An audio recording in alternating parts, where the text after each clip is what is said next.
Imagine scrolling through an ordinary internet forum one evening. Back then, there were thousands of them. People arguing about video games, posting memes, killing time without much purpose. Honestly, just like most of us do every single night. Then, among all that noise, something stands out. A simple black and white image. No ads, no explanation, no context. Just a few lines of text. We are looking for highly intelligent individuals. To find them, we created a test. There is a message hidden in this image. Find it, and it will lead you to us. And then, a signature. 3301. That was it. Nothing more. If the story had ended there, nobody would ever remember it today. But a few days later, people discovered something unsettling. The image wasn't just an image, it contained a hidden message. And that message led to another puzzle, then another. Encrypted files, phone numbers, physical coordinates. I don't know about you, but if I saw this back then, I'd probably just assume it was another creepy internet story and move on. The deeper participants went, the harder it became to believe this was just an internet game created for entertainment. More than a decade later, we still don't know who was behind it. We don't know why it was created, and we don't know what happened to those who made it to the end. This is the story of Cicada 3301, one of the most mysterious internet puzzles ever created, and perhaps one of the few online mysteries that has never been fully solved. Veloix. On January 4th, 2012, a post appeared on the anonymous image board known as 4chan. At first, it looked like just another image among thousands. Most users scrolled past it without a second thought. But a few decided to look closer. Before long, they realized something unusual. The image contained hidden data. It started when a few users opened the image file in a text editor called WordPad. Hidden deep within the file's data, they found a string of text. It contained a hyperlink, but it wasn't an ordinary one. To reveal it, you needed a piece of older software called OutGuess, which was designed to hide information inside seemingly ordinary files. Where cryptography hides the meaning of a message, this technique hides the message itself. Think of it as a note hidden inside a brick wall. If you don't know it's there, you'd never think to look for it. When they decoded the image with OutGuess, it led to a link. And that link led to a picture of a duck. Just a regular, ordinary duck, with a sarcastic message. Looks like you've been fooled. You can't guess how to get the message out. Okay, I have to admit, that's actually a brilliant piece of trolling. Many thought that was the punchline. The joke was over. The internet troll had won.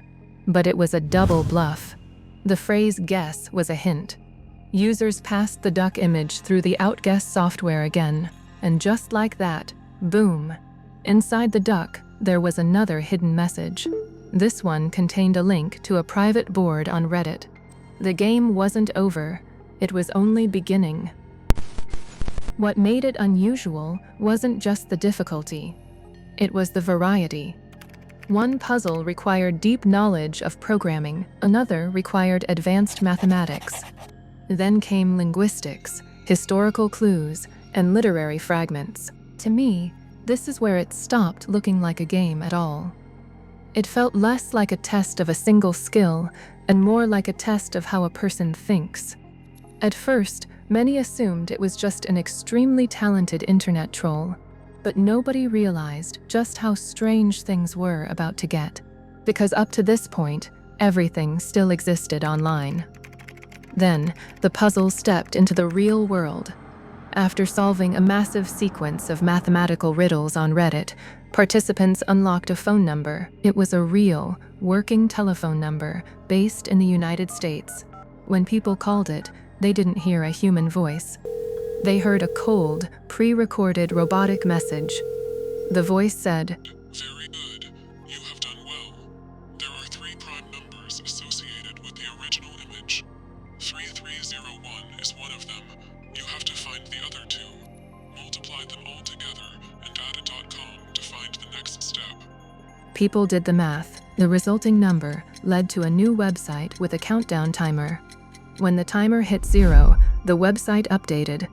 It showed a list of coordinates, real GPS coordinates, and this is the moment that still gives me chills. These coordinates didn't point to a hidden server or a dark web link. They pointed to actual locations. A lonely street lamp in Dallas, Texas, a quiet alleyway in Paris, an obscure street in Seoul, a telephone pole in Warsaw, Poland. Total strangers left their homes, drove to these exact locations, and stared at telephone poles. Taped to those poles were sheets of paper featuring a single image, a black cicada. And right below it, a QR code. Scanning them revealed the next layer of the puzzle.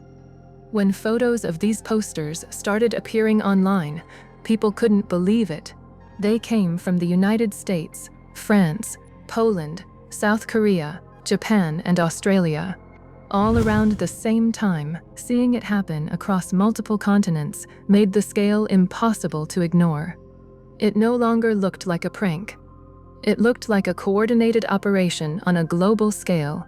Think about it. Who printed all of this? Who placed them in so many different countries? That was the moment the first serious theories began to emerge. The most popular one was simple: intelligence agencies. The puzzles tested logic, pattern recognition, and cybersecurity skills. It's exactly what agencies like the CIA, the NSA, or MI6 would look for in a recruitment drive. Personally, I find the government theory a bit too obvious, but hey, it makes total sense on paper. But there has never been any evidence to support that theory. No official confirmation, no documents, no credible leaks. It remains just an unproven theory. Meanwhile, the puzzles kept getting harder. At some stages, they were so complex that participants formed online groups just to solve them. Thousands of people on IRC channels worked together, sharing notes, writing scripts, decoding ciphers. Collaboration seemed natural, but Cicada appeared to disagree. Shortly after the QR codes were found, the website updated with a final, brutal message. "We want the best, not the followers. We want individuals." Cicada shut down the public website. Only the first few people who arrived at the final web pages received a private email. The rest were locked out forever. One of the few people who made it to this inner circle was a Swedish computer scientist named Joel Eriksson. He didn't rely on groups. He solved almost everything alone. Eriksson revealed that the final stage required downloading a massive encrypted file through the Tor network, but before he could finish, Cicada disappeared. The door slammed shut. It appeared they had found their chosen few. Suddenly, knowing Python or C++ wasn't enough. For those who stayed in the game for the following years, the digital rabbit hole collapsed into the humanities. To move forward, hackers had to decode ancient Anglo-Saxon runes, study Mayan numerology, and dissect William Blake's poem, The Marriage of Heaven and Hell. Honestly, it sounded less like a job interview and more like a modern occult initiation. As Cicada grew in popularity, the internet quickly filled with copycats and trolls. Fake puzzles appeared everywhere, but the original creators anticipated this. They began signing their messages using PGP, a cryptographic system for verifying identity. This changed everything. Internet trolls don't use high-level security protocols. Professionals do. And then, something strange happened. Some of the most active participants simply stopped posting.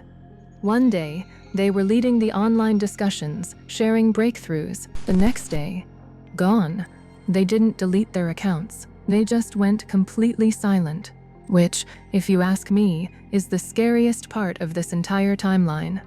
Years later, a few participants leaked details. They claimed they had been invited into private, dark web networks. They weren't asked to build weapons or hack governments. Instead, they were asked to contribute to open-source software designed to protect privacy and digital freedom. In January 2013, Cicada returned with a brand new wave of challenges. Then, in 2014, they dropped their ultimate masterpiece. They released a mysterious book known as Liber Primus. Literally translated, it means the first book. It is a 58-page text written entirely in ancient runic script. Unlike earlier stages, large portions of this book remain completely undeciphered to this day. More than a decade later, brilliant minds and cryptography enthusiasts are still trying to break its code. The pages we have decoded reveal a bizarre philosophy. It speaks about the illusion of reality, the importance of encryption, and the idea that information is the only true form of digital immortality. It reads like a cyberpunk Bible, and in a strange way, it's actually beautiful. Despite massive global attention, Cicada was never monetized. No ads, no subscriptions, no branding. No one tried to sell a book or make a movie. Which makes me wonder, if it wasn't about money, then what was the ultimate goal? Today, we can trace the clues. We can study the puzzles. We can even follow much of the trail they left behind. But one question remains unanswered. Who created it all? And strangely enough, back in 2024, the name Cicada appeared in the headlines once again. A ransomware group calling itself Cicada 3301 emerged and began targeting organizations with malicious software. For a moment, I honestly thought this might finally be the first real clue connected to the original mystery. But according to cybersecurity researchers, there is no evidence linking this group to the creators of the puzzle. As far as anyone can tell, they simply borrowed the name. And somehow, that almost makes the story stranger. Even now, after all these years, the original Cicada remains untouched. No confirmed identities, no credible leaks, no definitive answers. Secrets rarely survive on the internet. Someone talks, someone leaks, someone eventually wants credit. But for more than a decade, the people behind Cicada have remained completely silent. The text of Liber Primus still sits on public forums, waiting, unsolved. And honestly, I still can't decide what's more mysterious: the puzzle itself or the people who created it. So let me ask you this. If you had the skills to follow the trail all the way to the end, would you? Or are some mysteries better left unsolved? Because after all this time, the question hasn't really changed. Who or what was Cicada 3301? And what were they really looking for?